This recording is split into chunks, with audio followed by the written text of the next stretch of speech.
ಅರವಿಂದ್ ಬೆಲ್ಲ ಸಾಹೇಬ್ರಿಗೆ, ಅರವಿಂದ್ ಬೆಲ್ಲ ಸಾಹೇಬ್ರಿಗೆ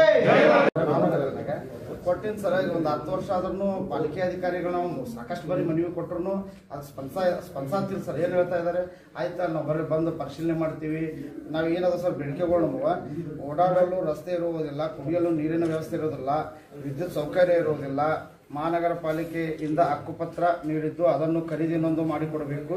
ಒಟ್ಟು 122 ನಿವೇಶನಗಳು, ಸುಮಾರು 14 ನಿವೇಶನಗಳಿಗೆ ಮನೆ ನಿರ್ಮಿಸಿಕೊಳ್ಳಲು ಮಹಾನಗರ ಪಾಲಿಕೆಯಿಂದ ಹಂತ ಹಂತವಾಗಿ 7.5 ಲಕ್ಷ ರೂಪಾಯಿ ಕೊಟ್ಟರು ಸರ್.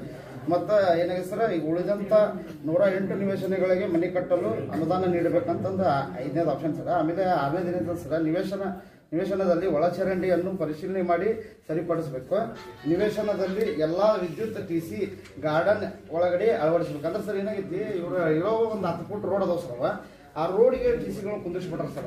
ಈಗ ನಾಳೆ ಅಲ್ಲಿ TC ಕುಂತಂದ್ರೆ ಒಂದು ಆಟೋನು ಹೋಗಕ್ಕೆ ಬರೋಂಗಿಲ್ಲ, ಆಮೇಲೆ ಸರ್ ಅಲ್ಲಿ ಒಂದು ಕಾರ್ ಕೂಡ ಓಡಾಕ ಮನೆ ಕಟ್ಟಕ್ಕೂ ತೊಂದರೆ ಸರ್. ಅಲ್ಲಿಂದ ಐಟಮ್ಸ್ ಎಲ್ಲ ತಗೊಂಡು ಭಾಳ ತೊಂದರೆ ಸರ್. ಅದಕ್ಕೆ ನಾವು TCಗಳನ್ನು ಒಳಗಡೆ ಕುಂದಿರ್ಸರ ಅಂತಂದು ಇದು ಮಾಡಿದ್ವಿ ಸರ್. ಯಾರು ಅಧಿಕಾರಿಗಳು, ಪಾಲಿಕೆ ಅಧಿಕಾರಿಗಳು ನಾವೇನು ಹೇಳಿದ್ವಿ ಸರ್, ನಮ್ಮ ಜನಕ್ಕೆ ಶಾಸಕ ಅರವಿಂದ್ ಬೆಲ್ಲ ಸರ್ಗೆ ಕ್ಷೇತ್ರ ಅಂತ ನೀವು ಯಾಕೆ ಹೋಗಿಲ್ಲ ಅಂತಂದು ಬೈದಾಡಿದೆ ಸರ್. ಅವ್ರೆಲ್ಲ ತಿಳಿಸಿ ಹೇಳಿದ್ದಾರೆ ಸರ್. ಅವರೆಲ್ಲರೂ ಆಯ್ತು ಸರ್ ಕಡೆ ಹೋಗೋಣ ಸರ್ ಎಲಿವೇಶನ್ ದೂರ. ಅದಕ್ಕೆ ಸರ್ ಈಗ ತಾವು ಇದನ್ನು ಬಂದು ಇದಕ್ಕೆ ಸಹಕಾರ ಬೇಕು ಸರ್. ಸರ್ ತಾವು ಇದನ್ನು ಕೈ ಇಟ್ಟಿದ್ರೆ ಕೆಲಸ ಆಗಿದ್ದ ಇರ್ತದ ನಮ್ಮ ಸರ್ಕಾರದಾಗ ಡಿಸಿಷನ್ ತೆಗೆದುಕೊಂಡಿದ್ರಿ. ಅದೇ ಭಾಳ ಜನಕ್ಕೆ ಗೊತ್ತಿಲ್ಲ. ನಮ್ಮ ಸರ್ಕಾರದಾಗ ಇದ್ದಾಗ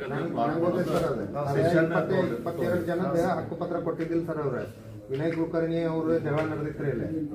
ಅವಾಗ ಇವರು ಸುಧೀರ್ ಖರಾಬ್ ಸರ್ ಅವ್ರ ಅವ್ರು ಭೇಟಿಯಾಗಿ ಅವರು ನಾವು ನಿಮ್ ಕಡೆ ಬಂದಾಗ ಆ 22 ಮಂದಿದ ಹಕ್ಕುಪತ್ರ ಕ್ಲಿಯರ್ ನೀವು ಮಾಡಿದ್ ಸರ್.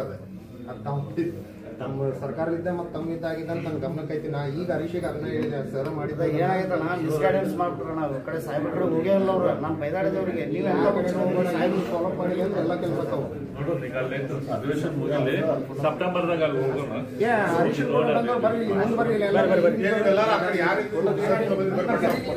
ಅವ್ರು ಕೊಟ್ಟಾಗಿದ್ದಾರೆ ಬರ್ರಿ ಈ ಕಡೆ.